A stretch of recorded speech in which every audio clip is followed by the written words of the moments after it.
Welcome back to another episode of Beyond the Buckets. I'm happy to have Dr. Jackie Berry. Welcome to the program. I'm excited to have you.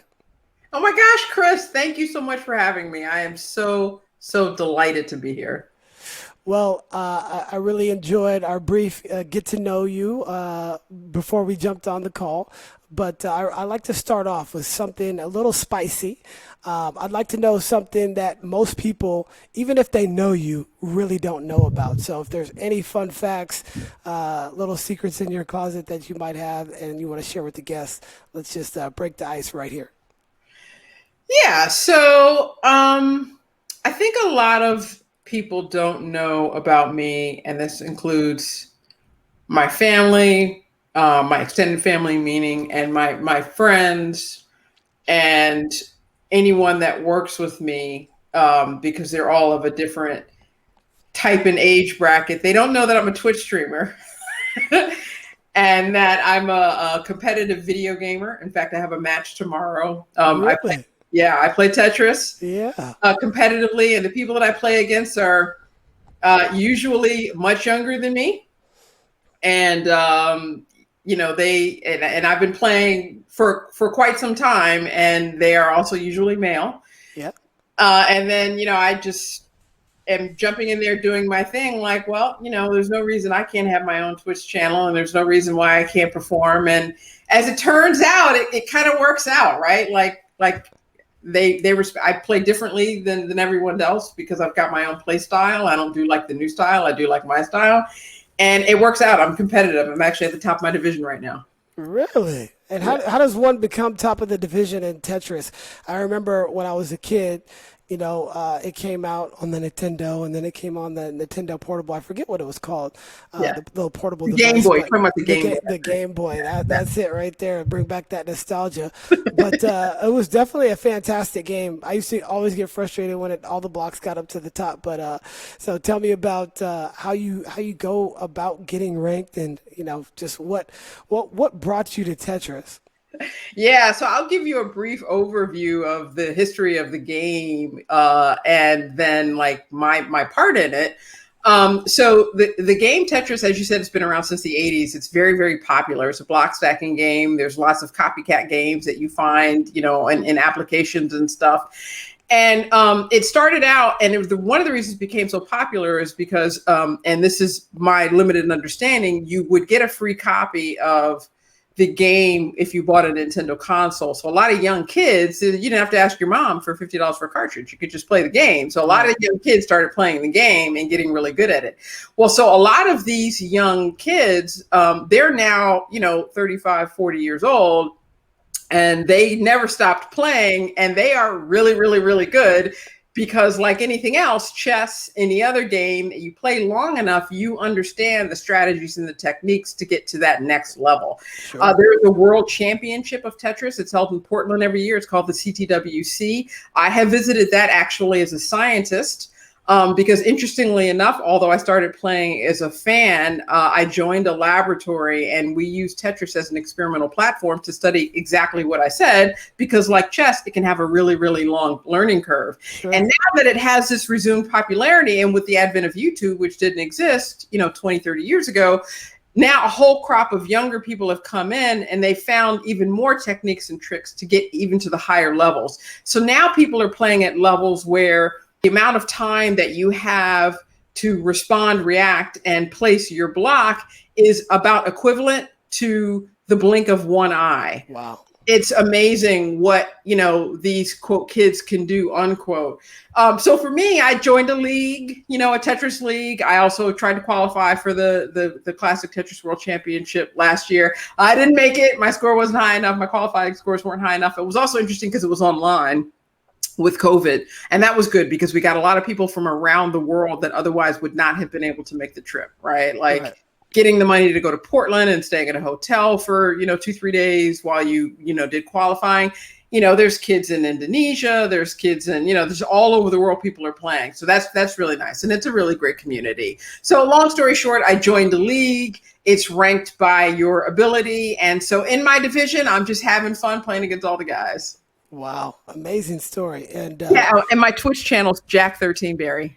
Okay. Nice. I'm not on Twitch, but I might have to just take a look at it and see. But Okay. your recognition of the pieces has to be instant if it's a blink of an eye. Yeah. And Yeah. is everybody on the same wavelength? So meaning we're all going to get the same blocks as they come out, or is it going to just be organic where I might get a certain set of blocks and they come out in this random fashion, and you get a separate one? You Yeah. would think that they would probably need to be even in order for you to have an equal playing field, so to Yeah. speak. So, Chris, based on what you just said, I believe that you are a scientist at heart. You just said what is, to my knowledge and everyone else's knowledge, in the industry, to make it fair, you've got to have the same set of pieces, right? Yep. And so part of the issue is the RNG. It's random. And at the competitive levels with the Classic Tetris World Championship, they have figured it out so that you can start with the same piece sets. And so everyone has a fair shot. But even then, they can't control What comes out. Right. So it's starting with the same piece set. That being said, you can get, 20, 30, 40, 50 pieces without a line. And meanwhile, your stack starts building up and up and up. So you're absolutely right. In my league, it's random. We don't have same piece sets. Got it. Like it's not that capability in my league, because we're not playing for any big money. It's just fun. It's just recognition. But at the championship level, yes, they start with the same seed.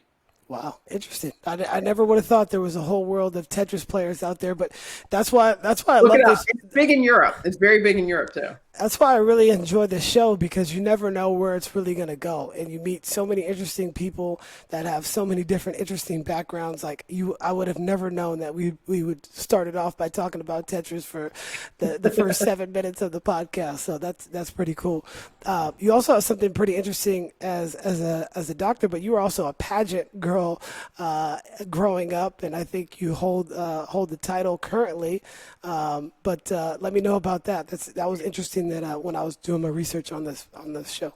Oh, so thank you so much for asking about that, because I am having fun. And I'm just going to tell you straight up, Chris, if it's not fun, I'm not going to do it. That's how I approach anything. So I have all sorts of things that I participate in, and I have lots of interest and lots of involvement. But the core kernel of it is it fun? Right. That's it, right? And if it's not fun, I'm not going to do it. That's the way I work. So as far as pageantry, which, is kind of different, is I actually did not grow up doing pageants. I didn't start doing pageants until I was already married and had a kid.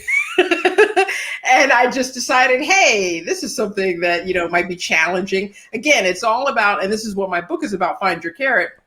It's all about taking a challenge or a goal or a dream or, something that causes you to stretch just enough beyond yourself to really get to that next level. And somewhere along the way, I got a bee in my bonnet that pageantry, I wanted that to be something that I wanted to master, at the late stage of adulthood, in my life. It's like, I can do pageants, and I think I could be good at it. And even though I've never modeled, never done anything like that. I did ballet as a kid, but that was about it. But, and so it's a dream that I put in front of me. So I'm the current Mrs. Dutchess County. And next month I will be competing for the title of Mrs. New York America. Wow. And I really hope I win, because then I get the opportunity to run for Mrs. America.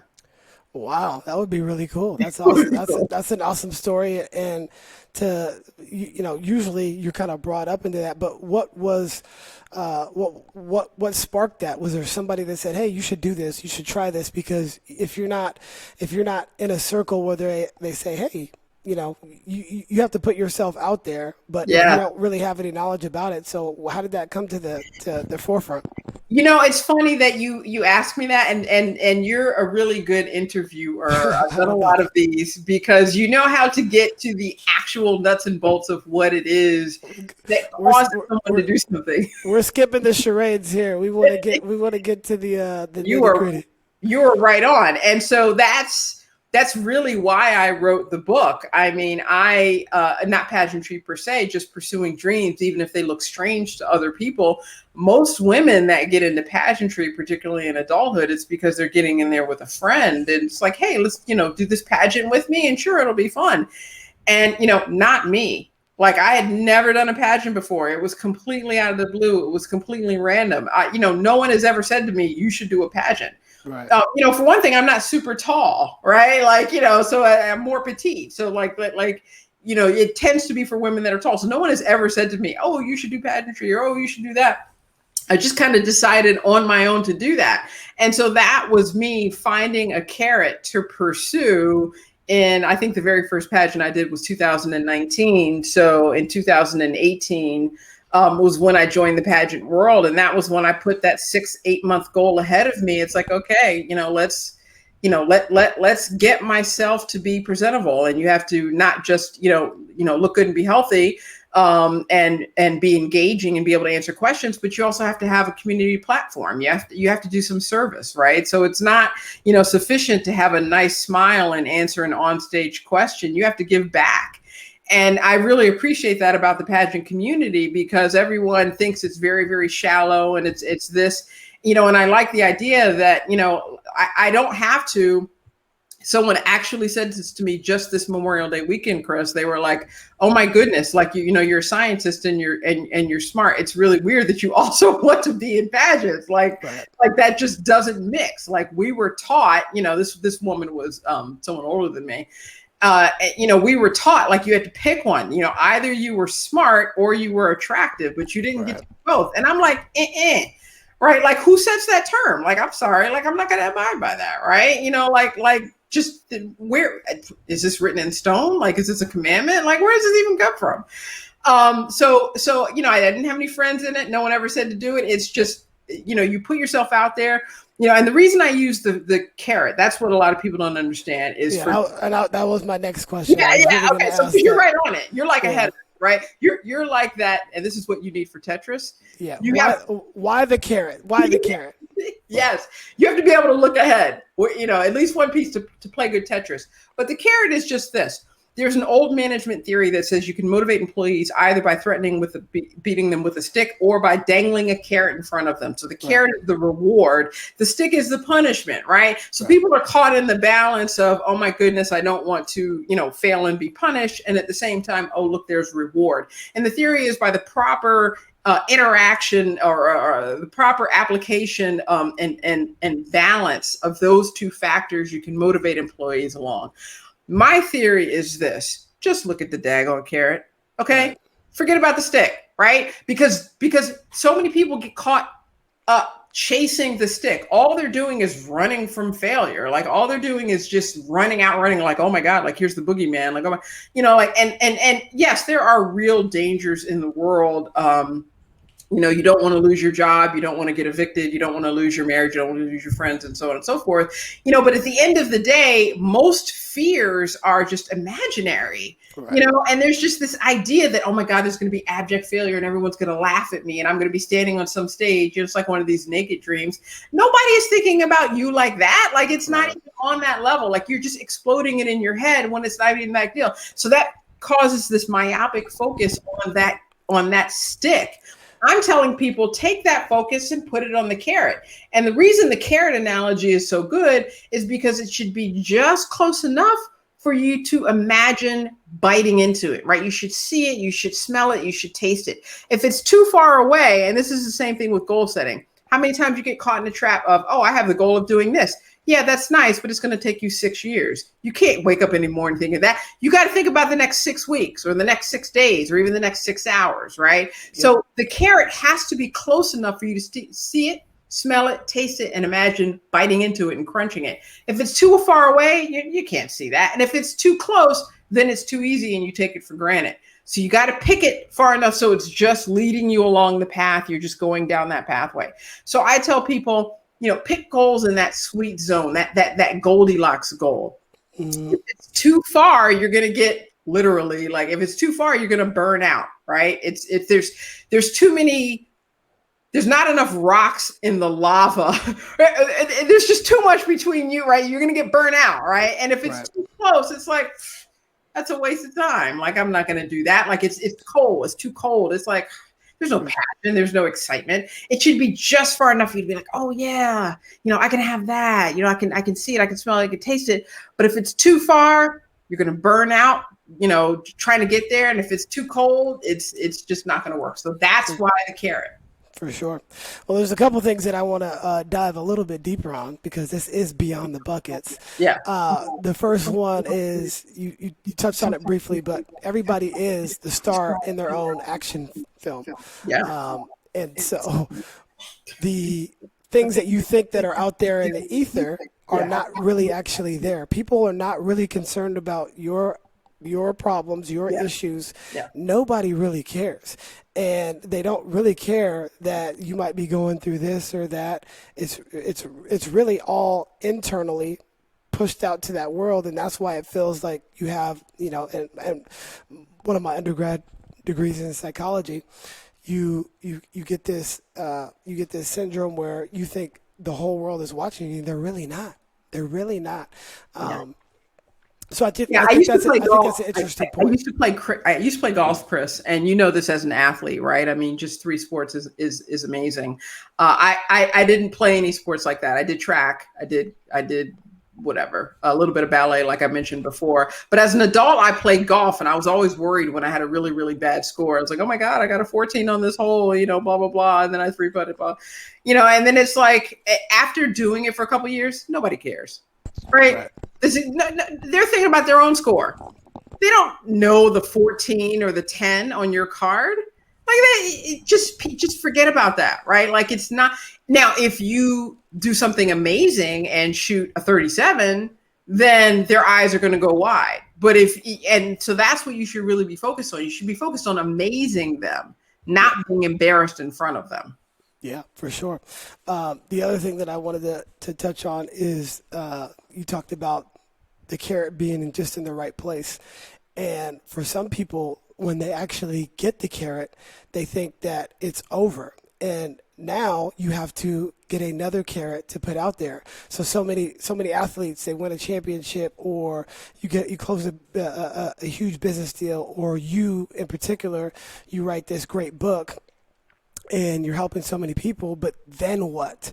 There's always another carrot that is going to be created with this stick, and sometimes you have to manufacture that. If that's not somebody putting that in front of you, you have to put that in front of yourself. And if you don't put it in front of yourself, you're going to be stagnant. I know so many people that when they reach their goal, they think that it's over. It's never going to be over. You have to find other goals. And then the last thing that I would say on that part is sometimes it's okay. And I think this is your fail forward type of thing. Yeah. But sometimes it's okay to fail. But you make micro improvements on a day-to-day basis. Like we're in my home gym slash podcast studio. It's nice. Thank you. This is a quarantine gift. This is a quarantine gift to ourselves. Yeah. But they think just because they fail, then it's all bad, or you miss it. Like, say you're on a diet. First of all, diets don't really work. Habits do. But if you are on a diet and you miss, or you eat a carton of ice cream, it doesn't mean that you're off of that. You just made one slight mistake, and you just have to alter your path. You just have to get back on track. And so those are. So it's a Friday night. Don't be mentioning cartons of ice cream. I might fall off my. It is Friday. Yeah, I forget the days. But I had some ice cream yesterday, and I pride myself on being physically fit and working out every single day. But you do have to treat yourself every now and again, and it's okay as long as you get back on that course and find that carrot. Yeah. You're absolutely right. And as far as it being over, my thing is this: you don't stop when you reach the goal. You stop when it stops being fun. There's always going to be that next thing, right? So the first time I competed for Mrs. New York, I did not win, but guess what? It's still fun to try. Sure it is. So and when I win that, then I'll compete for the next thing and the next thing, and then there'll be something else, right? So writing this book for me was a tangible goal to put in front of me for me to work towards. And the thing is, sometimes it is helpful, Chris, to put those blinders on and pretend like it'll be over, because that way you can really kind of immerse yourself in it. Okay. And then now you're getting into style issues. Some people work better depending on how they focus on their goals. If you act like it's the be all and end all and you are completely submerged and you've got the blinders on, you can't see everything else, on the other side of it, there will be another side of it, but that doesn't matter right now. Just, focus exclusively, do not deviate on that goal. I actually personally find that a good way to work, act like the world is ending afterwards and wake up and it won't be. And then once you wake up and it's not, then whatever the next one is will automatically appear, right? Sure. It will automatically appear. But just trust that you are going to come out of the other side. Yeah. Even though you can't imagine what that might be like, win or fail, you might come out the other side. And as far as the failing forward part, not only is it okay to fail, expect to fail. I have had failed experiments where I was actually successful, if that makes any type of sense. The yin and the yang of things are such that part of winning is that you probably didn't do it perfectly, because there's no perfect, scenario. It's just all the diagrams and stuff, that's from sports. Like that's a guideline. That's a template. That doesn't mean it's going to happen perfectly. It's not going to be executed perfectly. And similarly, the other side, you can fail and still win, right? You can like mess something up, but still get something out of it, still learn something. So the way I look at it as a scientist is it's all just data. That's the way you should look at failure. Don't look at it as some personal, like, oh my God, like this is a moratorium on my life and whatever. No. All this is doing is giving you information that will inform your next pursuit. Right. Try not to make the same mistake again. That's it. Yeah, absolutely. And I just think to my own life, every single hard thing that maybe I failed at has actually helped me grow and mature. It's just and it's just like working out. If I could do 25 push-ups or 30 push-ups or 50, whatever the case is, like, I have to understand that at some point I'm not going to be able to do that 101 or 150 push-ups in a row. Like, it's just not going to be a reality, but it is okay to fall short of your goals. But one thing that I wanted to touch on is longevity and understanding. Like, it's hard to do something consistently for a long period of time, and I'm obsessed with finding out ways in how high-performing individuals like yourself are able to sustain such high output over a long period of time, because you mentioned that being fun is one of those keys, but the burnout for high performers is high, whether it be athlete, business person, a high-level educator, an author. You can get to a certain point. You've written several books, and it's like, man, I'm just so burnt out. Where do you find that extra energy to come back with? The one thing that I'll say is I always try to remember why I started, and if those principles still align with who I am right in this place, then that'll give me motivation to continue. But what is your motivation to continue when things are elongated and it just feels like you're just in this circle? Yeah. Yes. Okay. Well, I can definitely relate to that, because things have not been in a straight line for me at all. I will have to say that what looks like sustained motivation can actually be fits and starts, right? Things are not always, you did this, blah, blah, blah, X before Y and A before B, not necessarily. There's plenty of times where things have just, sat on the back burner or been tabled or, like had less importance for whatever reason. The key is recognize that as just rest, right? For whatever reason, you need to take a break from that. However long that break is, it could be 2 days or 2 weeks or even 2 years, right? And that's perfectly fine. That doesn't mean that you're giving up. You're just stopping. And the thing about life is there are things that you can, quote, put on hold, and there are things that you can't put on hold. And the key is to knowing which and when. And know when you do have a window of opportunity, and know when something is going to sit there and is okay with, like, oh my God, like I don't have to give 100% on that right now. Right. So it's not filled with straight line and consistency. it's just filled with effort that it could spike. And, as long as it ends up being right, you know what I mean? Like it could be like this, or it could be like, as long as it averages out to consistent progress, it doesn't really matter how much it, goes up and down. Just keep making progress over the years. The other part of that I will have to say is I am very much into birds, and I'm very much into raptors. Specifically hawks. At some point, I want to become a falconer, but I don't have the time and energy to do that right, because to train a bird properly, you have to, just kind of be in it. You can't be, doing a lot of other stuff.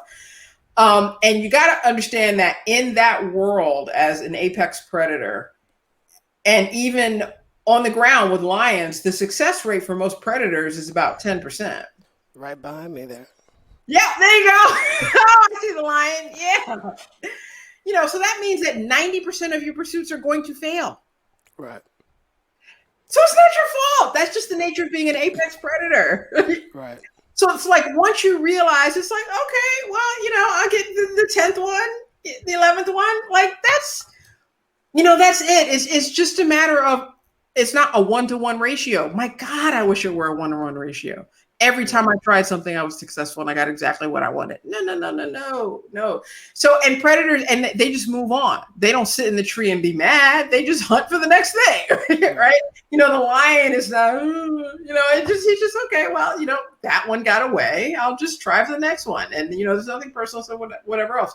So that's the key to sustained motivation, is putting it all in perspective and recognize you can't win every single one. You just have to try for all of them, and eventually one will come through, and that's your meal. And just dine on that as long as you can. Right. And one thing that the lion obviously is my favorite favorite animal. But what they do is they make sure that the kill is right. So a lot of the times their previous failures will allow them to negotiate with themselves, basically, to figure out, okay, this is where I need to attack. And they do it a lot smarter because they want to conserve their energy. So they may let certain prey go in order to make sure that they are more successful the next time they go try to be an apex predator. So that's really cool. And obviously we didn't know we were going to go that direction either. But I want to talk to you about grit, because that's something that I believe is throughout your book.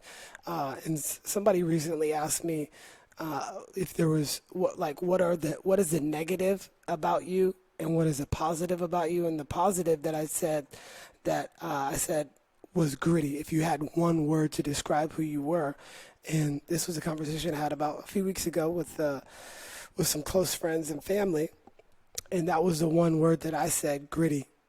Would be a positive, because I've used all my previous experiences to form who I am today, the positives and negatives, and no matter what, we're going to try to find a way to make sure that we can get beyond that, because our circumstances only going to be temporary. But we want to make sure that for the longevity of our life, we're not focusing on those negative things. We're using those negative things in a positive way. So talk to me about your definition for grit, because I haven't really heard it the way you've discussed it, and I'm just really open to hearing more about that. Yeah. So the analogy I like to use is, and I'm just going to have to be completely real here. I believe that as a person of color, you have to be twice as gritty. I'm just gonna be completely real, because you're gonna be told. So if it's 1 in 10 for someone else, it might be 1 in 15 or 1 in 20 for you. And that is just the way it is, and that sucks. But that's fine. Just sharpen those hunting skills. Yeah, like the right kill, like you just said, the right kill. But the analogy that I like to picture is, how, and this is going to be lighter and funnier. You have a dog that loves a toy, and you try to snatch it from him, and he's bit into it. And then you could like spin him around in a circle by his teeth, whatever. Okay. He's staying with it. And he's going to sit there, and you can throw him across, like that. That's what I like to think of biting into a goal, right? Like, you're going to have to pull my face off. Like, these are the two options. Either I'm going to get this, or I will have no face. It is that simple. Like, Yeah. just like that dog, like clamp down, like can't nothing let you, I'm sorry, nothing can make you stop applying that pressure. That's, to me, that's what I visualize. I think of, okay, well, like I don't know, you're not knocking me off this block. And so I talk about this in my book. I talk about the idea of having a foundation. I talk about the idea of having currency. And your currency is really what you bring to the table that no one else can do, right? Your own specialty. And it's how you add value to the world, because a lot of people are flying under the radar with normal, average ways of getting through the day and making a living. And they're not maybe necessarily adding value. They're just kind of there. Sure. Currency is where you add value. It's where you contribute. And when you see what it is that you do and what it is that you've contributed, and it can be long-term or it can be even just in a particular scenario, stand on that rock and just defend it so nothing can wipe you off. Like, I remember at some point struggling with something. I don't remember. It was actually something related to science. And I had this rock because I knew this theory was right. And it didn't matter whether or not you liked me or disagreed with me or didn't like the fact that I, had a baby in the middle of it, or, just, whatever it was you thought about me, here's this theory and it's right. And I knew that. And so I could stand on this rock and I could defend it. So part of grit is having that core foundation set. And knowing that no matter how you approach it, whether you're a woman or a person of color or someone who just had a baby or, whatever it is, you still have this, but my foundation is solid. So there's not anything you can really do to knock me off. 100%. I agree with you too. I do think a person of color has to be better. I was just talking to my brother the other day. We were here in this gym, and so I don't know if you follow too much sports, but Stephen A. Smith, he's a New Yorker, and he's on ESPN talking about. Quite frankly, I remember that show. Yeah. So by the way, he's making like 25 million. He's great. He's great. I mean, this is what he does, right? This is his currency. But he was discussing the fact that some of these white coaches have that white privilege, and that more black coaches should be given these opportunities. And my feeling is, why does it always have to come back to the race part? Like, there's plenty of qualified black candidates, but these white candidates were qualified as well too. He was talking about Steve Nash, who was one of the best point guards to ever play basketball. But I've never used that in my life because I don't want to make excuses for that. So I think that's a really good point. And then I also wanted to talk to you about what is a cognitive scientist for people that don't know, because I know it has to deal with your brain, but explain it in a little bit greater detail to somebody who's not who's not that intellectual. Absolutely. So a cognitive scientist is someone who, I'm sorry, can I just talk about the Stephen A. Smith, Steve Nash thing? Whatever? Of course, you sure can. Right. Okay. So I am not weighing in on that as much as I want to say he's making an observation that may or may not be true. Right. I'm not if people want to just discount it, it always comes down to that, that's on them. And if people want to say, well, of course, that's the reason, then that's on them. Right. Everyone is going to have their own interpretation of the situation. Unfortunately, our brains are very much wired in an us and them mindset. Right. When it comes down to like who you're going to pick people that look like themselves. Like, that's often the case. And that is a very subtle, insidious form of racism. But unfortunately, it does exist. It's tribalism. It's like, okay, well, you're going to side, quote unquote, with the person. And if you are trying to win, games at the highest level, this from sports, everything's got to be on. All the pistons have to be firing. Like, you can't have, disagreements or disbelief or whatever. This is why the relationships and okay, total sidetrack, but I'll bring it back. When I started watching PTI years ago, I realized after years of watching it that, holy cow, every time somebody won, it came down to the relationship between the players and the coaches and the players and each other. Like, that was everything that came down to it. Everyone is just as well trained. They have just as much money. They have just as much access to the same medicine, nutrition, all of that stuff. It really came down to the dynamics within the team, right? And so if you are in the trenches with this person trying to win a game, yes, you are going to pick someone that looks like you. Right? Is that I don't like that person or that race? I don't know, but that's just what people do, right? That's that tribalism. Okay, so getting back on point, cognitive scientists. No, that's I mean that's a good tangent to go on because we Yeah, are tribal by nature, and yeah. if we're talking about you know back in the day, whether it be Native Americans or who were on this land before, people came in and basically took over, and they were people that didn't really look like them, and so we've always been tribal in nature. You have to stick with the tribe. The lions, they stick with their herd, their pride, and that's kind of how things work. If you stray away, sometimes things can go the other way. Just look at the Lion King, so that's my son's favorite movie, by the way.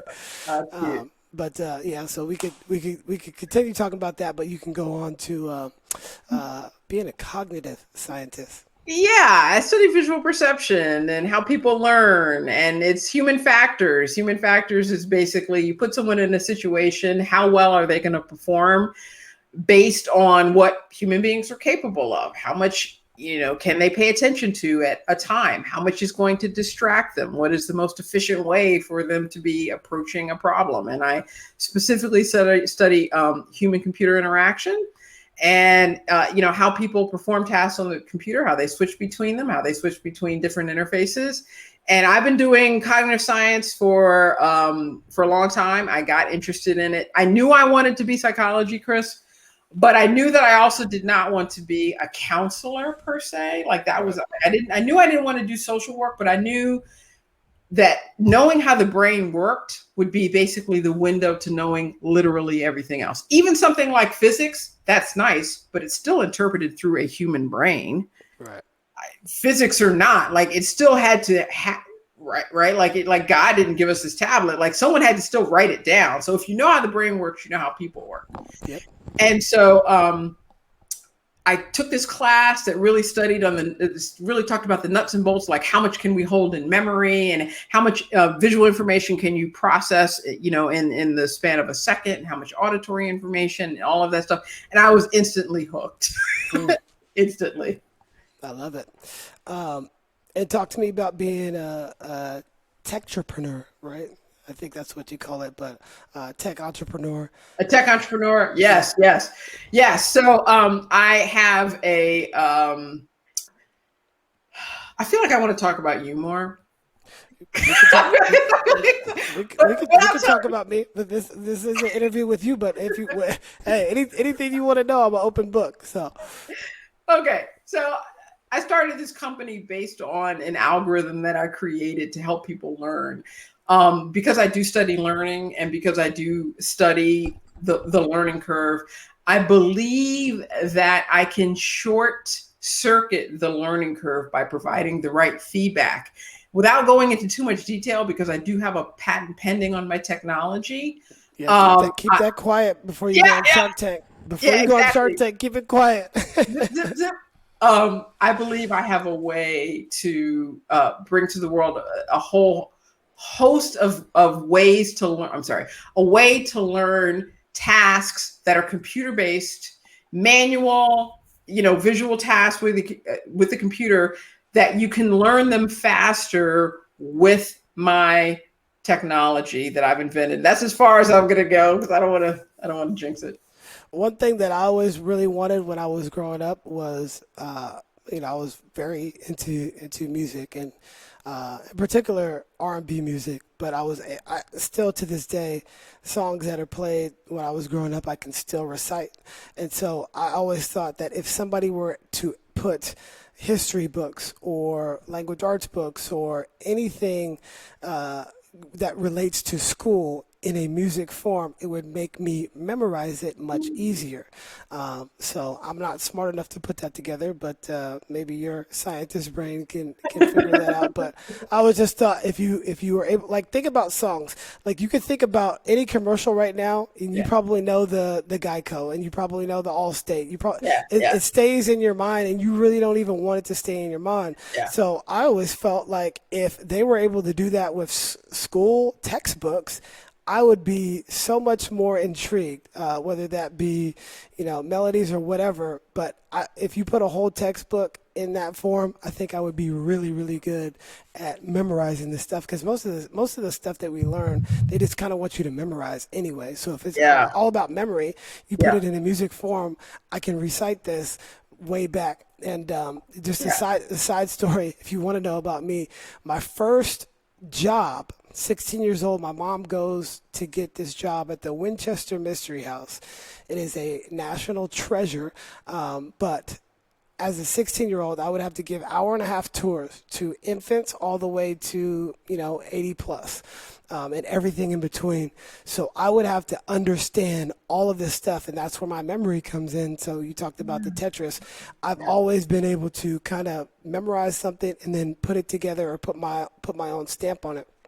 But even to this day, I can still recite the script to that to the Winchester Mystery House tour guide. So Yeah. that's the mind is such a beautiful thing, and that's how my memory works. Like, I don't have to write notes Right. if Right. I write it down on my head most of the time. So, like, Yep. when I prepare for this, I'm only writing it down in my head. I'll be able to see it. Okay, Yeah. cool. I already Yeah. know what I want, the direction I want to go. Yeah. But Can I just build off something you said, Chris? You said the mind is a beautiful thing. And I think that's really right there, the key to cognitive science. So much of psychology, people think of what goes wrong. They think of someone who has a mental illness, or if someone has some type of pathology, or, is impaired in some way. We are completely taking for granted all the ways that the brain goes right. hello. Think of how much we do in a day, how much information we process, and how rapidly, and there are very few mistakes, right? Like very rarely do you look at something and, gee, what is that? Usually you can tell what something is, and maybe it's in your blind spot. It is just amazing. And when you think of how far off we are from trying to get computers to do, or machines to do what it is we do. In fact, it's so funny. I've been hiking with my son a lot recently, and we were on a hike yesterday, and he's at that age where he likes to come up with cool inventions in his brain. So I'm like, all right, well, let's chat. And I was like, so how would a machine work? I was like, let's just invent a machine, in the next hour on our hike that would put someone's pants on for them. How would it work? And we came up with all of these ideas. He's like, if you put, clips on the bed, and then the bed tilts and you fall into your pants. And then, I came up with, well, what if the sheets were denim, and then it's a sewing machine like those, and it just sewed the pants on you, and then you just got over but, we couldn't really come up with a real way. This is something that you do once, twice, 3 times a day without even thinking. Imagine trying to tell a machine to put on your pants, right? And so I think we finally ended up with, okay, there's these rollers with the pants on it. You put your foot in, and you could click something and tell it to roll up, and then you could tell but still, it's not buttoning it. It's not doing anything up top. It could maybe get it on your legs. And that's after you stepped in, and that's after you still manually control it. So there's so much that goes right with the brain. You're right. Our brains are so, so beautiful, right? Like, I am shocked. Like, how many times have you seen from a mile away a toupee, and in less than a second you knew it was a toupee, right? Like, our brains are quick. And it goes to show you about habits too. You talked about putting your pants on. We don't think about brushing our teeth. We don't think about putting our clothes on. It's second nature. So if you've dedicated your time and effort to something, you're going to be an expert at it. Like, I'm an expert at brushing my teeth because the little timer tells me when to stop brushing.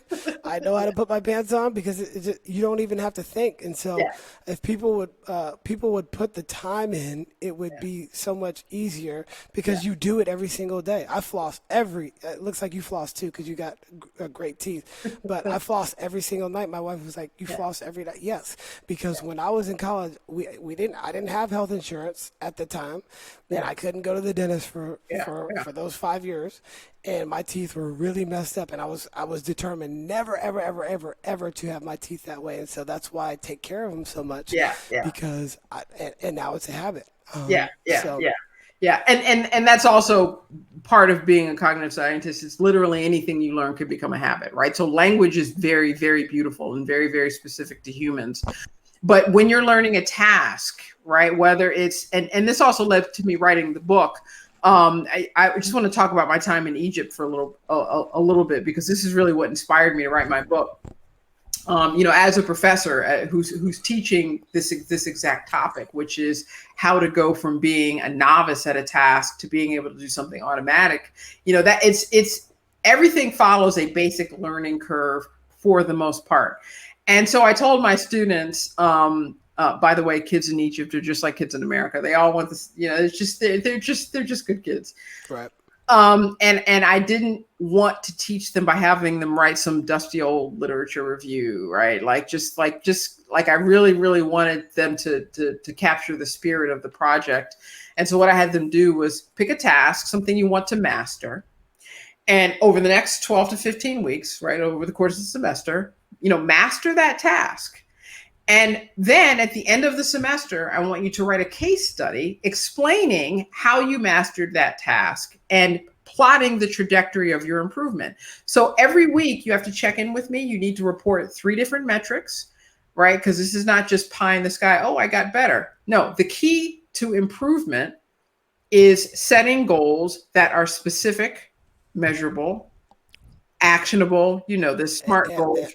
and, And, and attainable.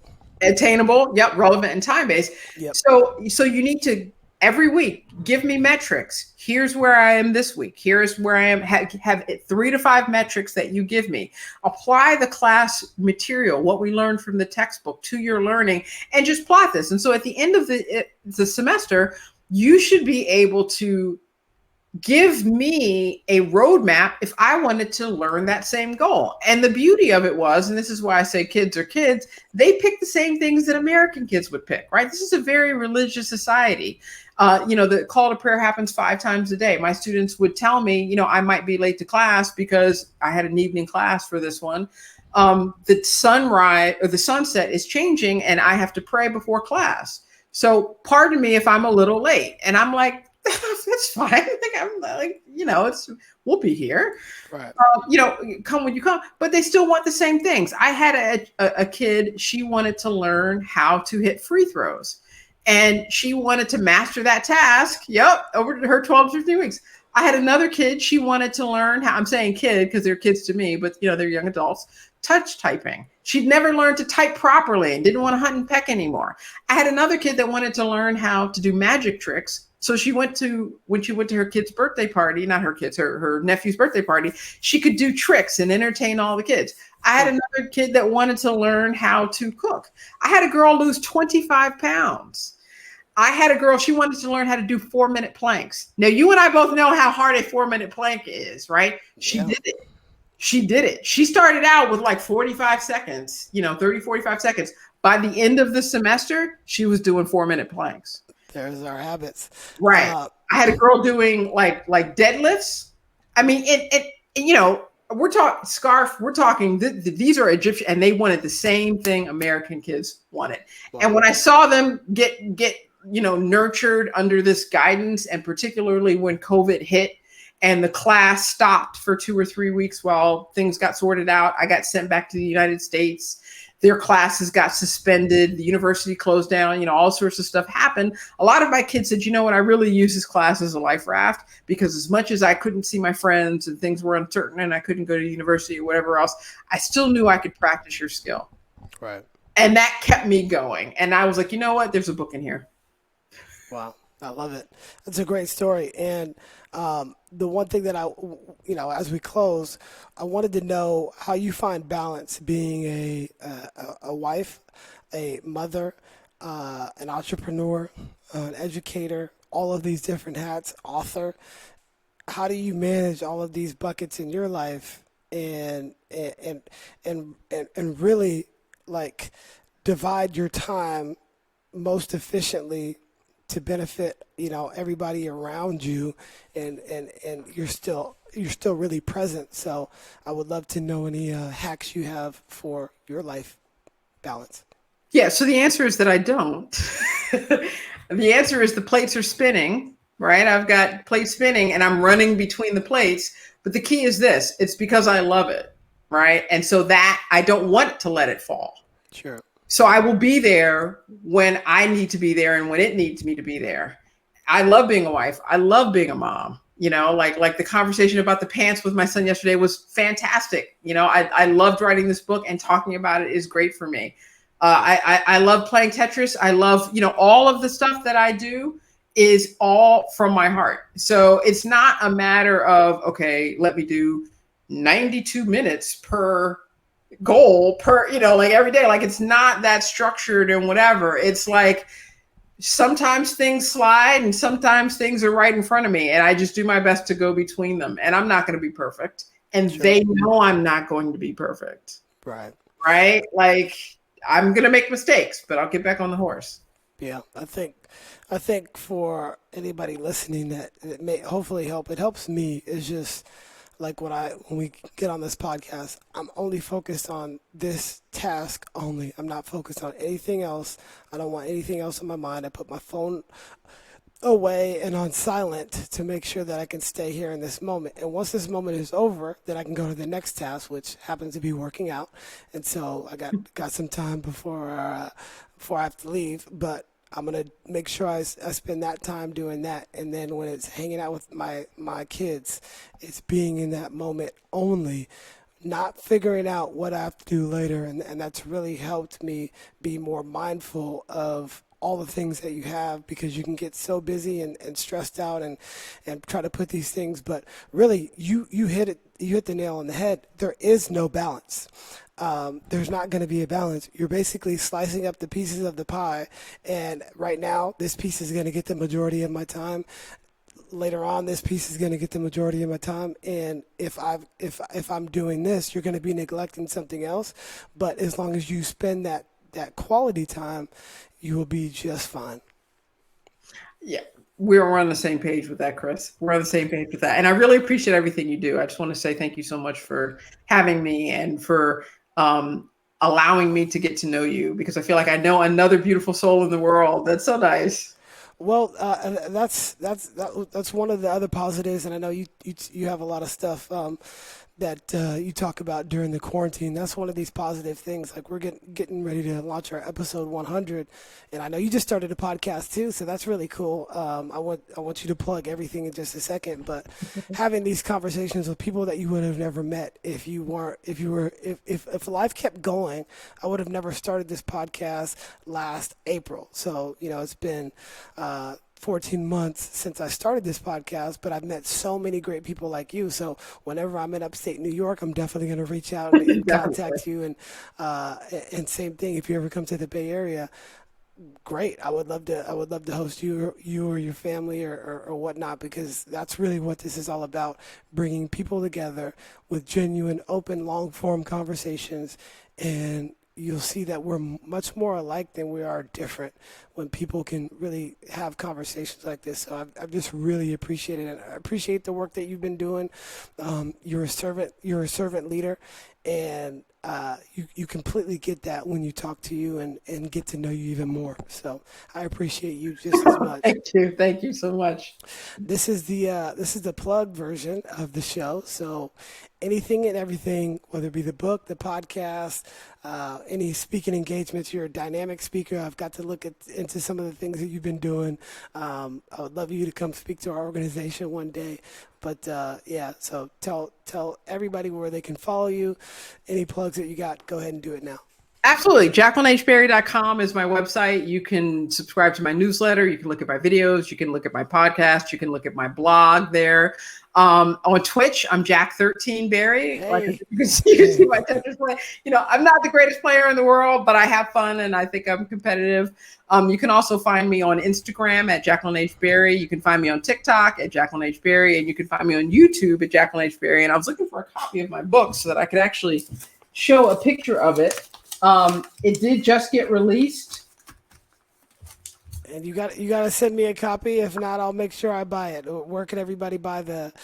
So it's now available on Amazon, Hello. Barnes and Noble, Google, Apple Books, all of the normal places you can find it, and it's also on Kindle. I think there's a giveaway right now that's going on for the next couple days where you can get it for 99 cents. So that's definitely a huge deal.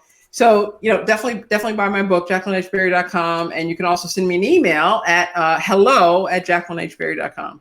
That's really cool. I'm looking forward to diving into it. The last question I have for you, and this is a selfish one. Uh-oh. This is how I really get on my guest. Okay. I always ask the guests at the end of the show if there was anybody that should come on the show, who would it be and why? Okay. And before you say it, so you could be like, oh, Michael Jordan should come on, but you have to make the connection too. So. Oh, I have to make the connection. Yes. Okay. Somebody that you know that you can connect us to because we want to continue to spread the good word. Oh, just give me a second to think, because I have so many amazing people in my life. There's a woman I'm familiar with who I say familiar with because I would like to get to know her better, but we're both moms, we're both busy, we're both working, we both have families. So we've never gotten really past the stage of acquaintance. I would love to consider her a friend, so I could reach out to her. Her name is Nasia Walsh, and she is a working actress. She just moved from where I am in upstate New York out west somewhere. Oh, well. Yes, I think she would be fantastic for your show. That would be awesome. So I'm going to hold you to that. But Okay. At any rate, really appreciate you joining the show. Fantastic job. You killed it. You're a natural on camera, a natural speaker. And it was really great. So thank you. Thank you, Chris. It was my pleasure.